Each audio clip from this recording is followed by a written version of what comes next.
Pernahkah kamu mendengar kalimat yang kuat bertahan dan yang lemah tersingkirkan? Banyak orang dulu percaya bahwa hukum alam seperti itu juga berlaku dalam kehidupan sosial. Tapi, seorang sosiolog Amerika bernama Lester Frank Ward menolak keras pandangan tersebut. Ia percaya bahwa manusia bisa mengubah nasib sosialnya, bukan dengan kekuatan fisik, tapi melalui kecerdasan dan pendidikan. Lester Frank Ward hidup antara 1841 hingga 1913 dan mengalami masa kecil yang penuh keterbatasan.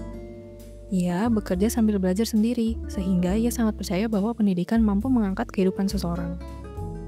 Pengalaman personal inilah yang membuat Ward menolak gagasan bahwa kemiskinan adalah takdir atau tanda kutip alamiah. Pada masa Ward, sosiolog William Graham Sumner menjadi tokoh besar yang mempopulerkan social Darwinism. Menurut Sumner, masyarakat bekerja seperti alam, yaitu yang kuat akan naik ke atas, yang lemah akan jatuh ke bawah.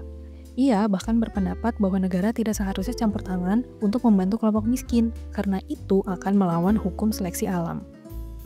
Ward mengkritik pandangan Sumner sebagai tidak manusiawi dan tidak ilmiah. Menurut Ward, manusia bukan makhluk pasif yang tunduk pada alam. Kita punya kecerdasan untuk merencanakan, mengorganisasi, dan membangun institusi sosial. Inilah dasar dari gagasannya yang disebut Reform Darwinism. Reform Darwinism berangkat dari satu ide kunci, yaitu kemajuan sosial bukanlah sesuatu yang terjadi secara alamiah, tapi sesuatu yang bisa kita rancang. Dan alat terpenting untuk merancang masyarakat yang lebih baik adalah pendidikan, terutama pendidikan universal dan pendidikan orang dewasa.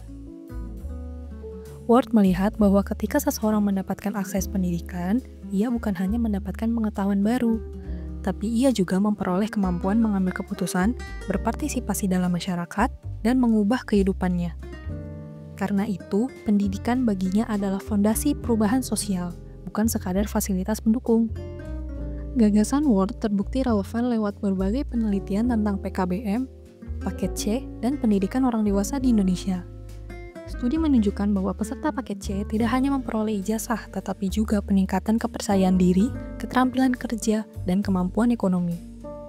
Perubahan individu ini kemudian berdampak pada komunitas seperti yang Ward bayangkan lebih dari 100 tahun yang lalu. Beberapa lulusan paket C mampu beralih dari pekerjaan informal menuju pekerjaan yang lebih stabil. Sebagian lainnya memulai usaha kecil setelah mengikuti pelatihan tambahan di PKBM. Ini menunjukkan bahwa ketika kapasitas seseorang meningkat, mobilitas sosialnya juga terbuka. Ward menyebut ini sebagai intelligence guiding progress.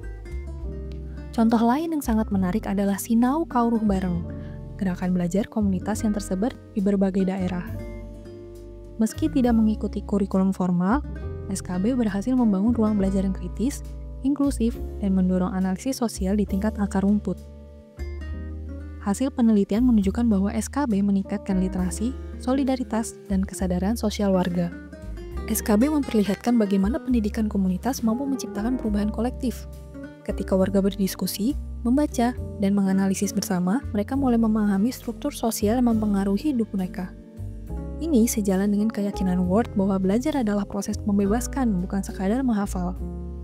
Dari PKBM hingga Sinau Kauruh Bareng, kita melihat bahwa gagasan Ward bukan hanya teori lama dari Amerika Serikat. Ia hidup dalam praktik pendidikan di Indonesia hari ini, yaitu pendidikan yang tidak hanya mengubah individu, tapi juga memperkuat komunitas. Jika social Darwinism berkata bahwa yang lemah harus menerima nasibnya, Ward mengatakan bahwa dengan memberikan kesempatan atas pendidikan, masyarakat akan membuktikan kemampuannya. Sekarang, pertanyaannya, kalau Ward percaya bahwa masyarakat bisa berubah lewat kecerdasan dan pendidikan, maka perubahan seperti apa yang bisa kamu mulai hari ini? Tulis opinimu di kolom komentar, dan sampai jumpa di konten berikutnya.